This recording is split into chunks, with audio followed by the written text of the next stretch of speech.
we're going to create a document. Whoops. So what's the very first thing I need to do here? Yes.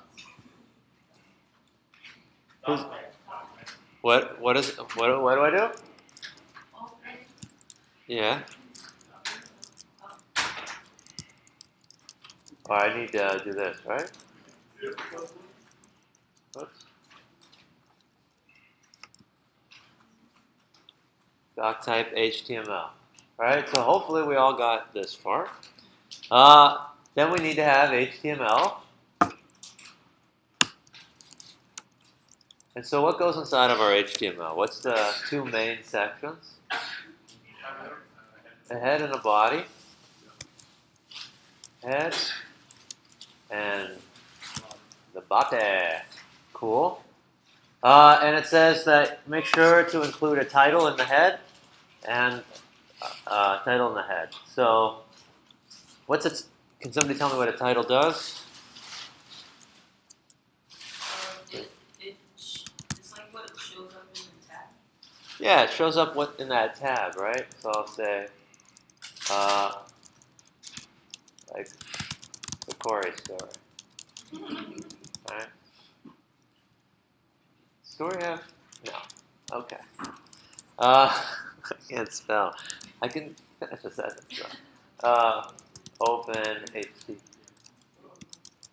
And like, let's open it up so we have a page to see.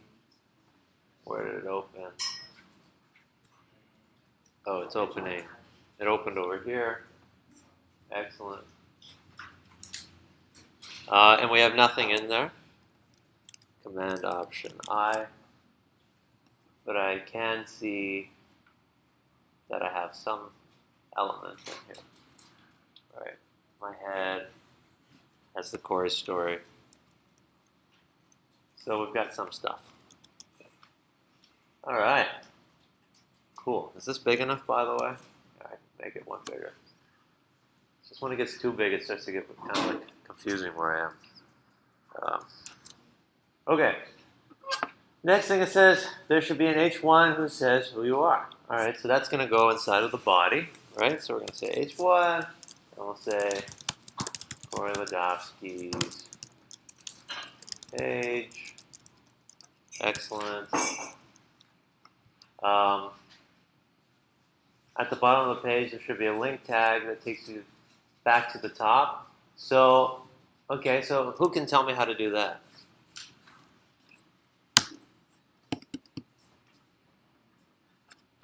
Doug? So you can either put top or you can declare H1 as like the top of the page. You can give it an ID. Give this an ID? Okay. And then whatever core your top of the page. I'll say top, sure. And then at the bottom, you want to do an anchor tag that brings up to the top. So hashtag top. Okay. Right, so if we do href and we do a octothorpe in front of it, it will take us back to something with the ID or the name property. I think also works. All right. We can. I don't know how well we can test that yet. Well, we didn't put anything inside of here, right? So we should have like back to the top. Oh, we can't see that it's working yet, but that's because there's nothing there. We'll come back and check that later. At the bottom of the page should be a link. Okay. Create. We can. I'm going to go ahead and delete this because that one's done. Yep. So it doesn't matter where you put the anchor tag. Like you can put it right underneath the ID and it'll automatically be at the bottom of the page. But like, does it matter where you put that? The anchor tag is currently at the bottom of it all. Because as you fill it in. As I fill it in, I'm going to work here, Okay. in between the two. Great question. I'm just doing it in order. Create a UL of LIs that list 3 of your passions. Each passion should also be in an anchor tag. Okay, so we're going to make a UL. And then inside of this, we can make an LI. And inside of that, we can make an A tag. And we need 3 of them. Great. First one we can call, we'll just say, we'll make this link to somewhere lower on the page. And so we need that octothorpe again, saying like we're going to go down. And so first thing, I don't know what I like to do. We'll say music. And we'll put music in here. And then here we'll say writing. Writing. Here we'll say exercise. And we'll put exercise. I don't know if that's really a passion, but it's something I'm enjoying at the moment, so whatever. Right? That's not really the point of the activity. Okay. Move it to the document in a corresponding section. All right. So we also need to have these sections. So I'm going to go ahead and make those as well. I'm just going to call that section. And we're going to have 3 sections. Oops. Yeah, there's a section tag, there's an article tag, right? There's lots of different semantic tags. And so for this one, I think it also says we need to have a H2 for each section. So the very first one there is going to be H2. And I'm going to say music. And I'm going to go ahead and give this an ID of music.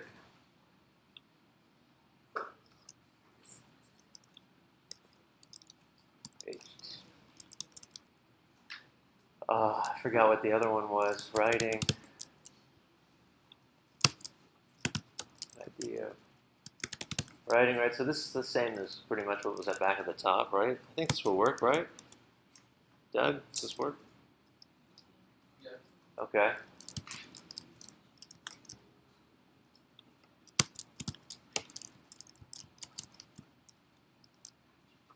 Oh, I think I have to capitalize it. Okay. Right, I should probably stay consistent, so I'm going to actually just lowercase both of these. All right, let's check to make sure things are filling out in the way we're expecting them to. Yeah, looks reasonable. Okay, so corresponding section of the document. Bless you, yeah. Whoever sneezes, that one's for you. Beneath that, create sections for each passion of yours. Separate them, each section with a horizontal line. How do I make a horizontal line?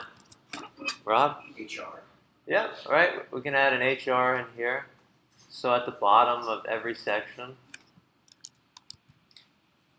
Oops. Let me see if I can do this more efficiently. You can just do an HR.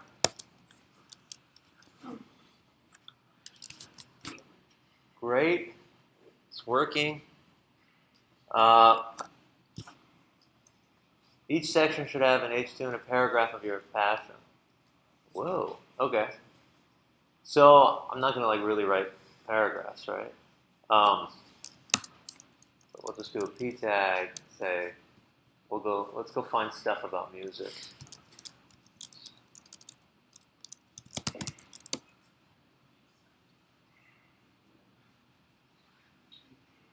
Just so we can have like some text here.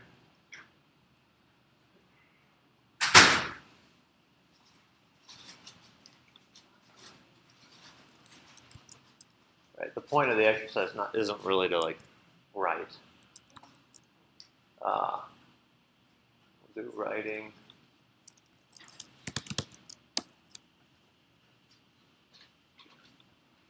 Brilliant.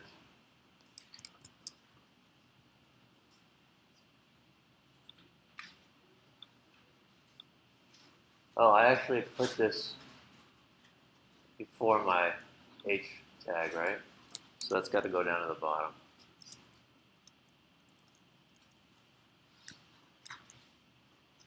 Okay. Oh, did I accidentally move this? All right, hang on. Just, so in here, paste.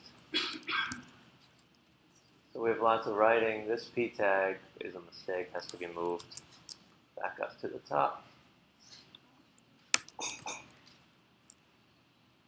This should be tabbed back one. Okay, so we have lots of crap. And then we should get exercise.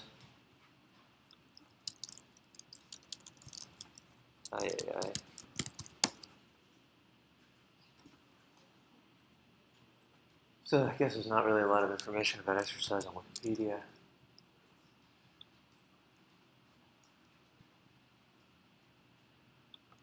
Any questions so far? All right, a lot of this is just kind of like going through the motions, yeah? And then let's check to make sure our website looks good. You can check the linking here. If I move this up, I'll be able to scroll. So that works. That brought exercise in back to the top. That's working. So everything works. Awesome. Create a link. Each section should have an HTML paragraph. Okay, so then it says include a link at the top to a contact HTML page. All right. So we need to create a new page, right? So I'm just going to go here. Contact.html. What do I need to have in here? What's the first thing I need? What? The document. Yeah, right? It's always the same. Although there are some things that like automatically generate this for you, which is nicer. Head. Maybe I'll put a title in here. Contact info. We'll throw in a body. And we'll pause for a second. We'll go back up to the top. And so let's have a contact page up here. So I'm going to pretend that this is like in a nav bar. So I'm going to go ahead and put that in the nav tag. And then if we want to link to another page, we'll need an A tag. And for this, we say the relative path. So what's the relative path right now? /contact.html. We'll say contact me. Okay, and let's see if it's working. So we go back, refresh, right there at the very top, and we move to our contact page, which is currently empty, but we can see that the tab changed to contact me. So that's cool. I'm going to leave it on this page because the rest of the work is done on there. And I'm also just going to take this and place it in our contact page so I don't have to keep flipping back and forth. Okay, so it says that's done. So on the contact page, we need to have a form. So what kind of tag is that? Form tag, right? Pretty common tag you'll use a lot. Don't worry about the action for now. It should include an input for their name. So if we're going to make input, I'm going to go ahead and do a label for, I'll say name. I'll say enter your name. And for here, I will say input, type text. I think I have to give this the ID name, right? Is that right? Something like that. Let's check to see if it's working. Enter your name. I can add a placeholder in here. I could say like, okay, placeholder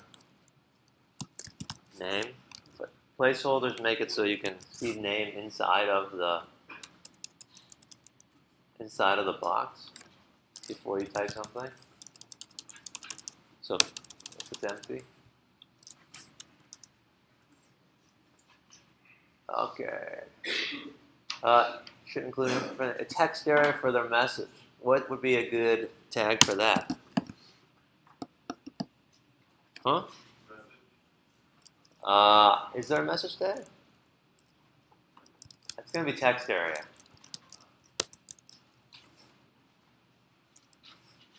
Okay.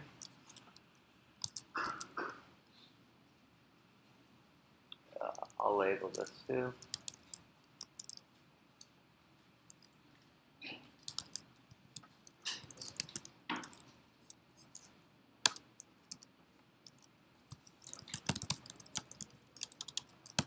Right, your message, right? And then in here I'll just give this a text area.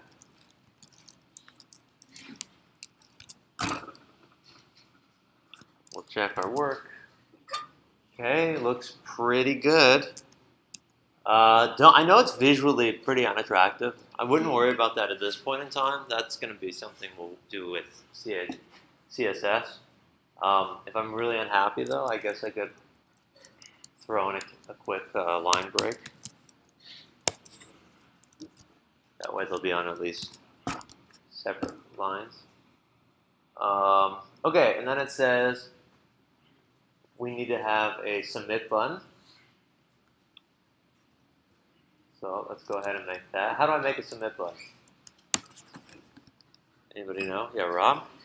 Input type text and then name equals submit, and then placeholder equals submit message. Sort of. So that's pretty close, right? So if we're doing an input, we want to do it with submit, where the type is submit. Yeah. I use text and then I use name as submit. And value is submit. No, but it's a type because it's the type of submission. Right? So that will give us a button that submits. Yep. Also can use a button tag. And we'll give this a type of submit as well.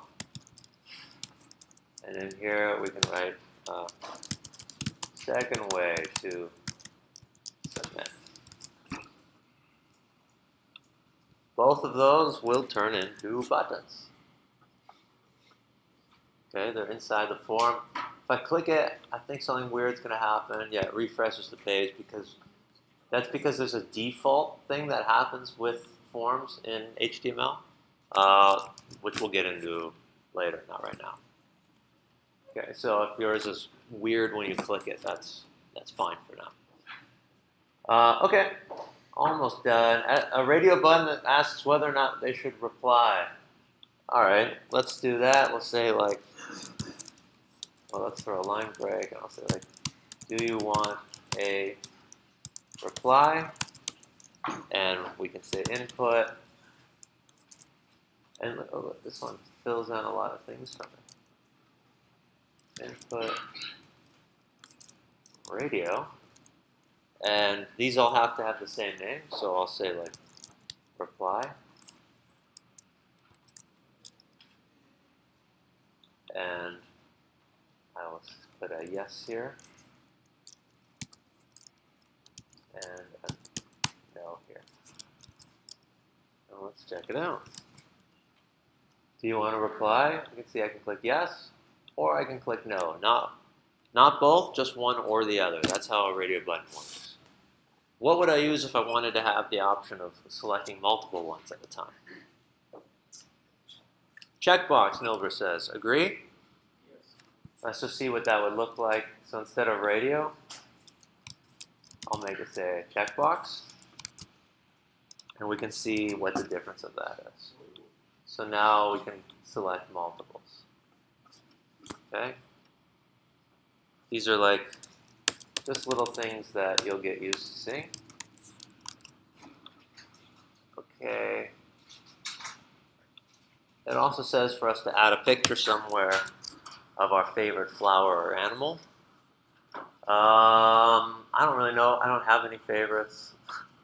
But I guess I will go with a cat for now. I think a chimp is still my favorite animal, though. But that looks more tempting on the website. So let's just select one. Let's see. I think there's a way to like copy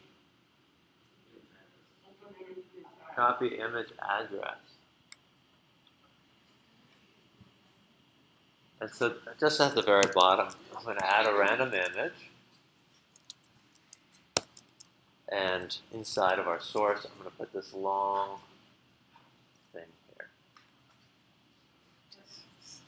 It's very long. Let's see if it works. But we get our little cat. That's pretty good. So if I wanted to have a cat that was downloaded, right, I could save image as, and I'll save it as cat pic, and we'll put this onto my downloads. I don't think I have much in here. Yeah. Okay, we save that.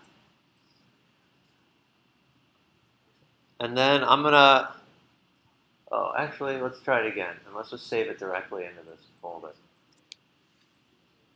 Save image as, sorry, we'll say cat pic again.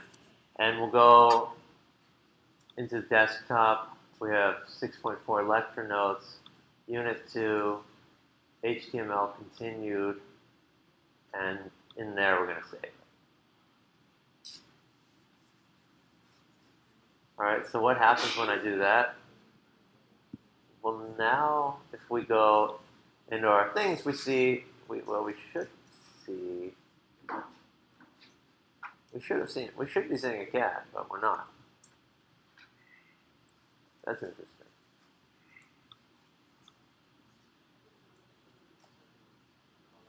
Wonder why. Maybe we have to reopen it.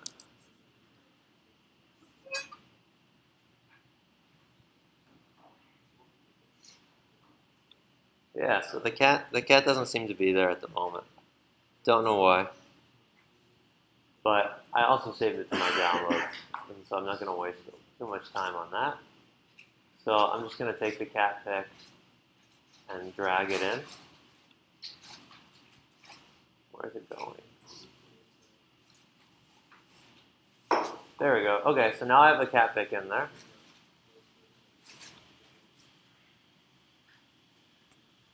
And so if I want to link to this from inside of the document, I would do that. I would add in my image a relative path instead.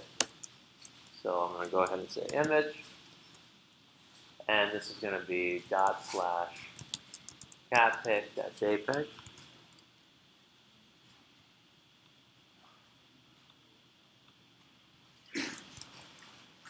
And now we have both of our cats in there, yeah? So there's two different ways, right? One is just keeping that data, grabbing a spot directly on a different website. That's technically, it's probably your first GET request that you don't really realize, where you're fetching data. We're essentially saying go to this website and fetch this data.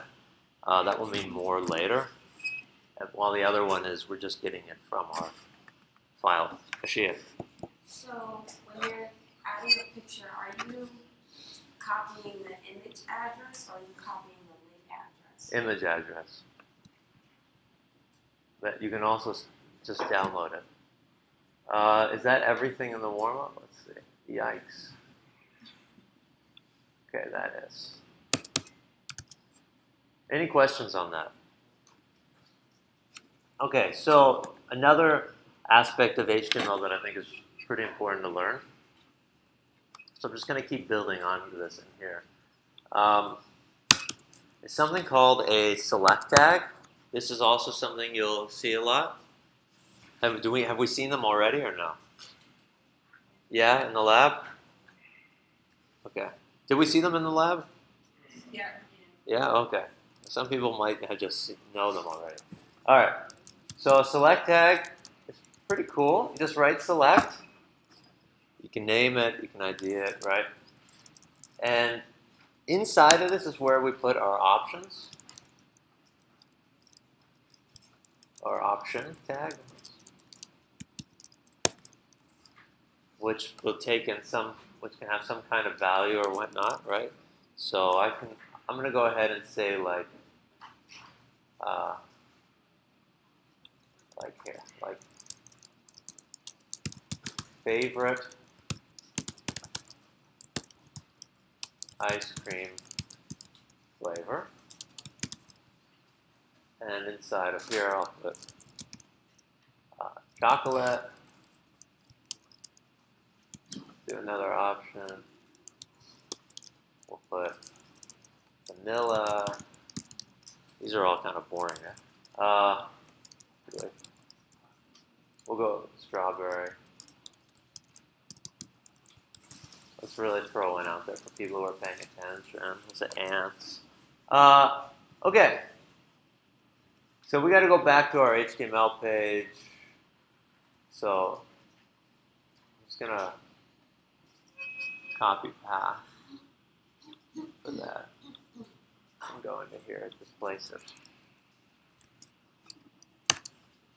Okay, so we're back at this page, right? And we go to the bottom, and now we see favorite ice cream flavor. It's kind of small. Let me see if I can make this larger. Can we see that? And so when we click on it, we see we have vanilla, strawberry, ants, chocolate. All right, and you can select them.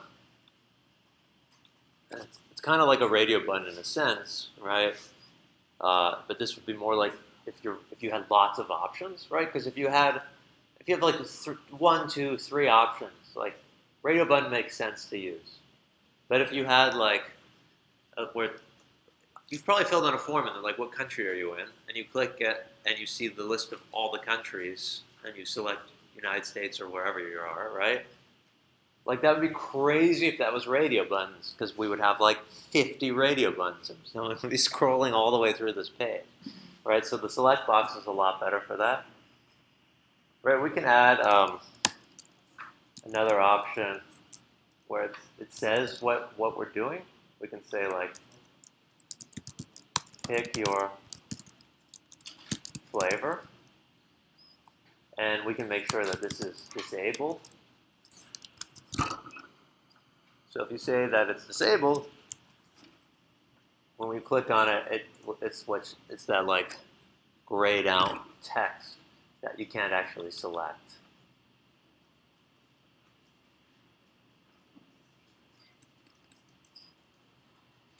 And there's also a way to make it already selected, and I think you just write selected.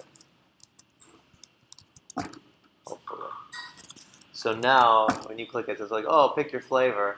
You click on it, and then you can't ever click on it again because it's disabled, which is good because you don't want to be able to pick your flavor. But it just is a better way to communicate to your user what it's for. Questions on that?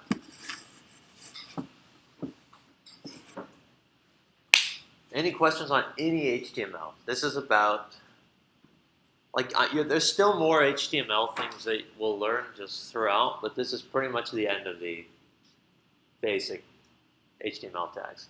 Yeah. When you're like adding a picture or a file, can you add it from somewhere else, like your different folder or something? If it's on your computer, yeah, through the relative path, it should work. If you were to push this online, though, then that relative path would be different because it's not still hooked into your computer. See how? Is there a way to resize it? Yeah. No. No, I'm just kidding, of course. But that is through something called CSS, which is something we will be learning, I think, like next week a little bit. It's called, CSS is short for Cascading Style Sheets. That's what's going to make our website look attractive. We can see it here a little bit. We can go to that contact me, and I can show you, we can just mess around with it here. So like, see how this is kind of pinched. So I'm going to select our element, right? And now we can see that there's no styles on here, and I can add styles. So I could give it a height of like 100 pixels, right? So now it's all small. I can get object fit. I can say cover. So now it won't be pinched. You can just like change height, but you can see that there is a way, but we just haven't really learned it yet. Will. Every time you see different as yours, the P tags, all that to the right, some space between one article and the other. And I saw that you were using section and all the tags, like title and all that. Are those tags for you to have a reference of what you want to write there, or they actually do some changes to that one? Oh, okay, good question. So you're asking about like section tag and all that, right? As opposed to just like a div. Well, it tells us what it is, and this is really something that can be helpful with like accessibility. So people who are blind have screen readers. If they're all just divs, it's a lot harder to read. While otherwise, if we tell it what it is and we label it, then like they can tab around and then we'll read them the certain sections. Just to keep it more tight. Yeah, so this is all like what really comes with HTML5 is that we have this semantic tags which say what they are, like nav, form, section, article, footer, header. Right? These are all great tags to be using. Ashia? What is line 23 doing as opposed to like line 16 and 19 where we say, where we anchor 16 is the L? Oh, this. where Okay. we- yeah, where we anchor href equals hashtag writing as opposed to when we go to the actual section and we have ID equals music. So I could also have made this name. It would still work. It's saying it's looking for on this page. Right, the A tag, it can go to a certain website with the full address. It can look at a relative file, and if it's on this page, it's got the octothorpe. What if I had like in like dance description, I had like a word music, I had the word music in it. Would it go to that? Or would it just Well, it's because this says music and this says music. And I think the name tag works. So let me just double check. Oh, I gotta go back to the